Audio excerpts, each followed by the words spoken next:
Good morning students, कैसे हो आप सब। आई होप कि आप सब स्वस्थ और ठीक होंगे, है ना बच्चों। तो आपको क्या करना है, घर पर रहना है और सुरक्षित रहना है। क्या करना है, घर पर रहना है और सुरक्षित रहना है। Stay home, stay safe. Okay, तो आगे बढ़ते हैं। आज हम यहाँ पर हिंदी कक्षा के लिए हिंदी कक्षा में हम तीसरी क्लास वालों को क्या लेने जा रहे हैं बच्चों, व्याकरण भाग। तो क्या लेने जा रहे हैं हम यहाँ पर, आज हम क्या सीखेंगे, व्याकरण भाग। तो ऑलरेडी व्याकरण भाग से जुड़े वर्ण विचार के बारे में हम लास्ट क्लास में यानी कि भाग 1 में हम क्या सीख चुके हैं, स्वरों के बारे में अध्ययन कर चुके हैं, है ना बच्चों। स्वर कितने होते हैं, स्वरों के भेदों के बारे में हम यहाँ पर सीख चुके हैं। तो आज का यह क्या है बच्चों, दूसरा भाग है। आज का यह दूसरा भाग है यानी कि पार्ट 2 है। तो आज की इस कक्षा में हम क्या सीखने जा रहे हैं, बताइए बच्चों।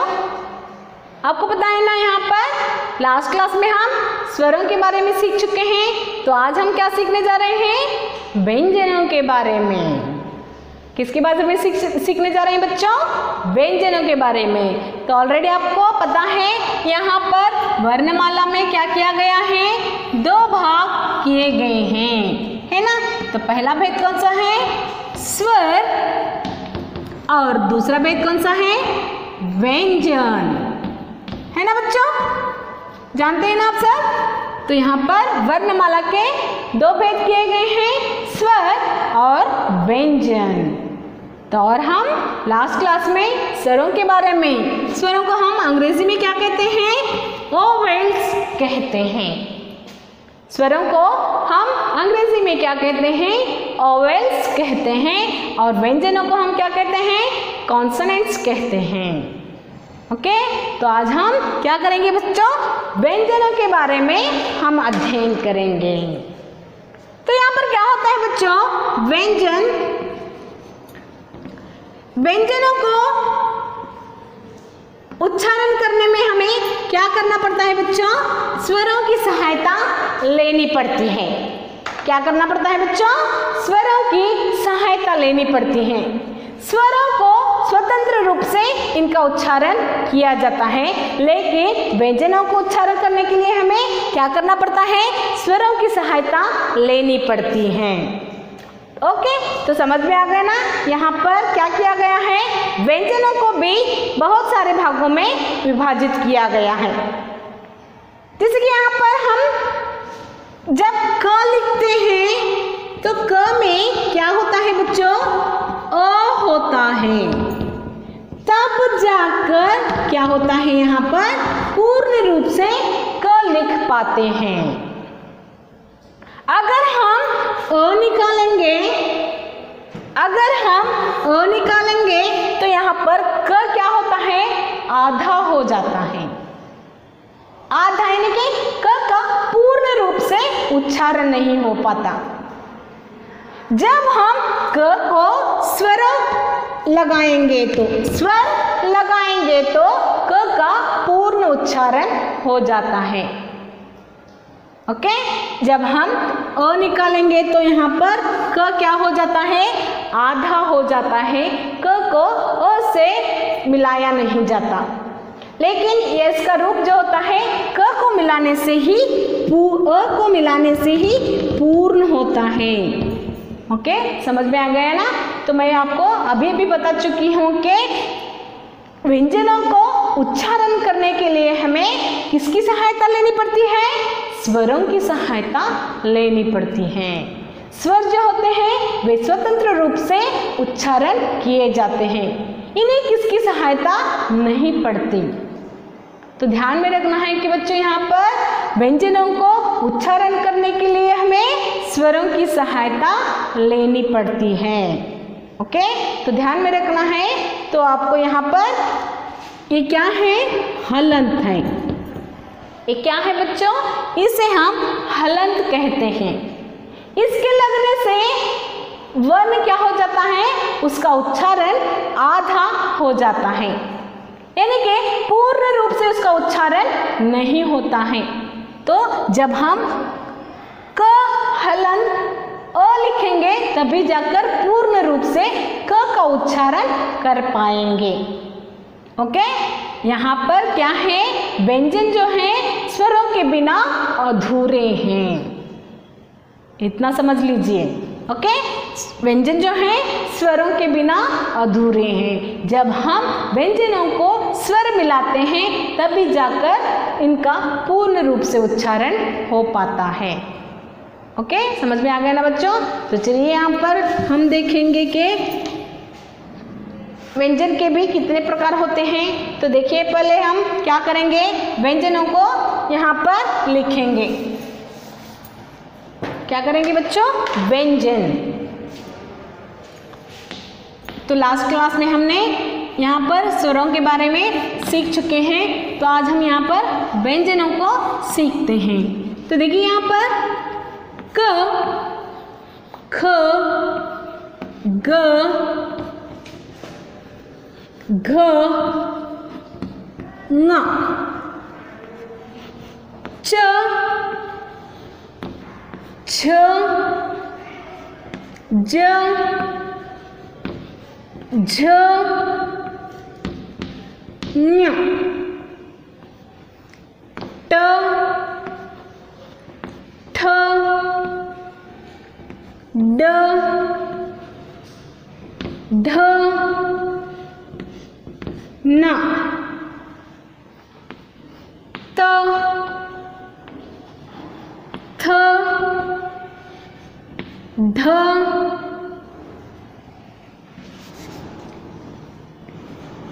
द, ध, न,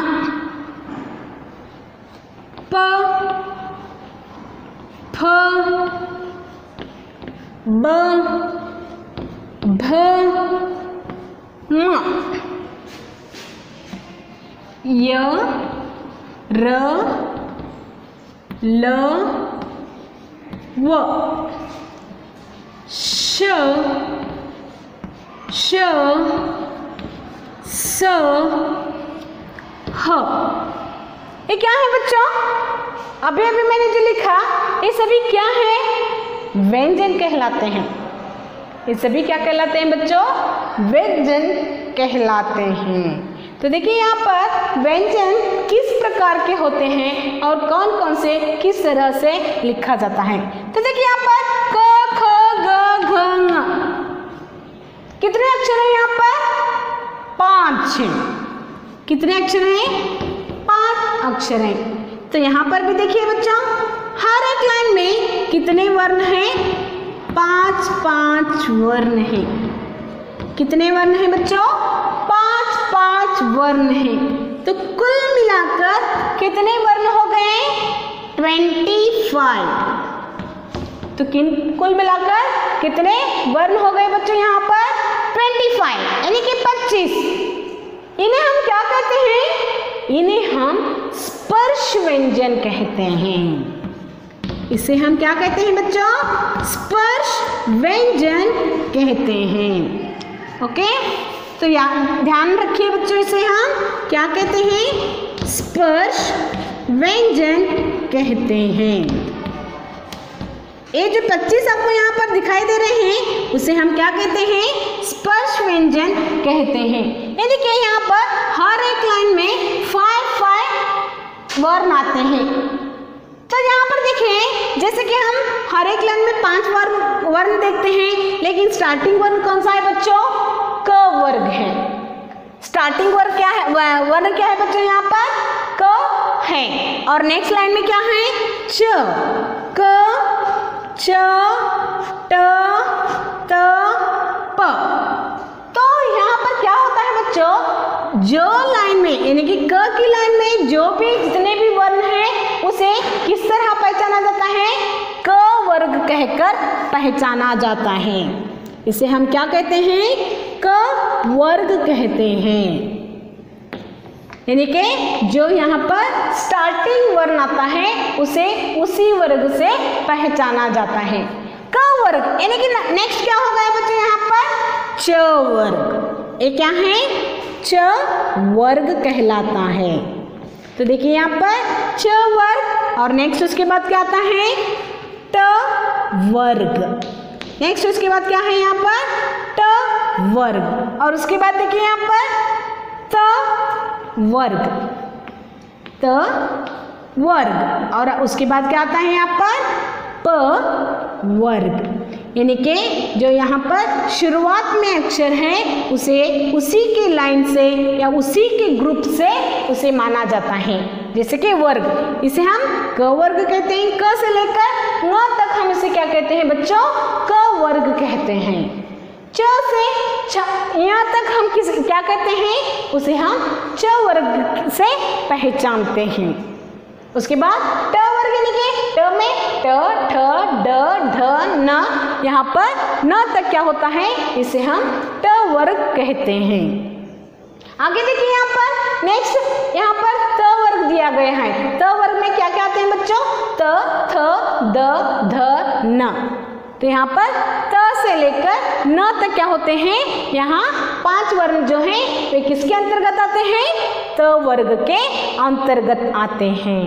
तो आगे देखिए यहाँ पर प वर्ग में प फ ब भ म, ये 5 वर्ण जो आपको यहाँ पर दिखाई दे रहे हैं वे किसके अंतर्गत आते हैं प वर्ग के अंतर्गत आते हैं। तो हमें यहाँ पर क्या करना चाहिए बच्चों, जो वर्ण यहाँ पर लाइन में यानी कि फर्स्ट अक्षर जो आता है वर्ण आता है तो उसे उसी वर्ग से पहचाना जाता है।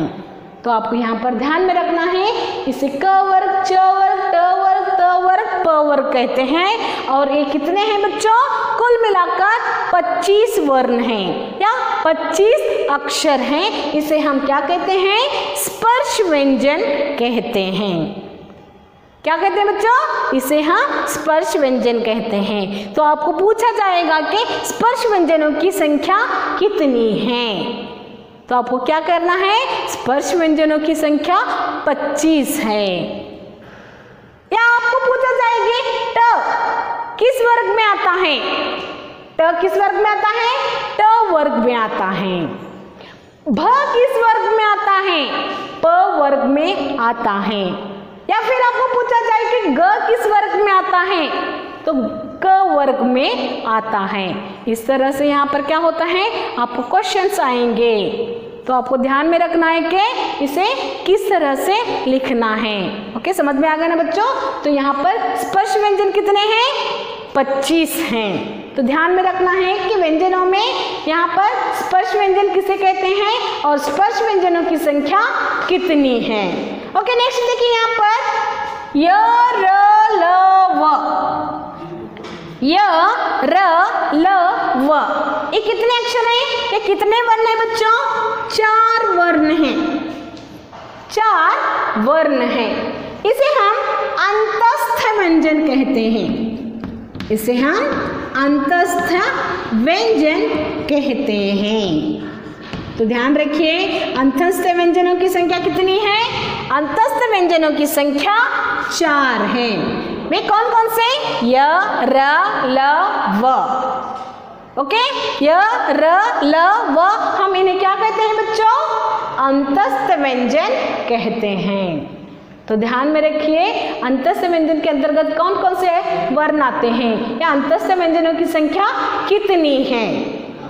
ओके, नेक्स्ट श श स ह, इसे हम क्या कहते हैं बच्चों, यहाँ पर इसे हम अंतस्थ व्यंजन के बाद क्या आता है ऊष्म व्यंजन कहते हैं। इसे हम क्या कहते हैं बच्चों ऊष्म व्यंजन कहते हैं। और इनकी संख्या कितनी है, इनकी संख्या भी 4 है। इनकी संख्या भी कितनी है बच्चों 4 है।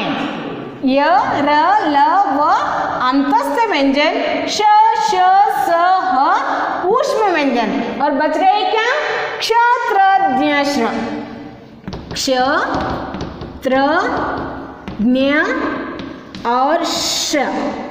तो ये क्या है बच्चों, इसे हम संयुक्त व्यंजन कहते हैं। इसे हम क्या कहते हैं बच्चों संयुक्त व्यंजन कहते हैं। तो आपको ध्यान में रखना है कि ऊष्म व्यंजन किसे कहते हैं, अंतस्थ व्यंजन किसे कहते हैं, संयुक्त व्यंजन किसे कहते हैं, या फिर स्पर्श व्यंजन किसे कहते हैं, और उनकी संख्या को भी आपको क्या करना है, ध्यान में रखना है। क्ष, त्र, ज्ञ, श्र ये क्या है बच्चों, संयुक्त व्यंजन है। तो समझ में आ गए ना। तो आपको क्या करना है, यहाँ पर व्याकरण भाग वर्णमाला के बारे में, उसके बारे में आपको क्वेश्चंस आएंगे। स्वर कितने हैं, स्वरों की संख्या कितनी है, स्वर में कितने भेद हैं, या व्यंजन की संख्या, व्यंजन में कितने प्रकार के होते हैं, स्पर्श व्यंजन किसे कहा जाता है, अंतस्थ व्यंजनों की संख्या कितनी है, ऊष्म व्यंजनों की संख्या कितनी है, या फिर संयुक्त व्यंजन में कौन कौन से वर्ण आते हैं। इस तरह आपको क्वेश्चंस पूछे जाएंगे। तो आपको क्या करना है, इसीलिए इस व्याकरण भाग को ध्यान में रखना है और बार बार इसे क्या करना है, पढ़ना है। ओके, समझ में आ गया ना बच्चों। आज का यह व्याकरण भाग यहाँ पर समाप्त होता है, लेकिन संयुक्त व्यंजनों का एक अलग मैं आपको यहाँ पर क्लास लूंगी बच्चों, क्योंकि संयुक्त व्यंजन किस तरह से यहाँ पर लिखा जाता है और किन किन वर्णों के मेल से संयुक्त व्यंजन बनते हैं उसके बारे में मैं आपको समझा दूंगी। ओके, तो आपको क्या करना है, ये सभी ध्यान में रखना है। ये क्या है, व्याकरण भाग है। ग्रामर, वर्ण विचार, ये क्या है बच्चों, व्याकरण भाग है। ओके, तो चलिए, आशा करती हूँ कि आज का यह क्लास आपको समझ में आ चुका होगा बच्चों। तो आपको क्या करना है, ग्रामर एक सेपरेट बुक बनानी है और उसके अंदर क्या करना है, आपको वर्ण विचार इस ग्रामर भाग को लिखना है। ओके, चलिए, आज का यह क्लास यहीं पर समाप्त होता है बच्चों। हम संयुक्त व्यंजन लेकर फिर नेक्स्ट क्लास में मिलेंगे। तब तक के लिए बाय, टेक केयर।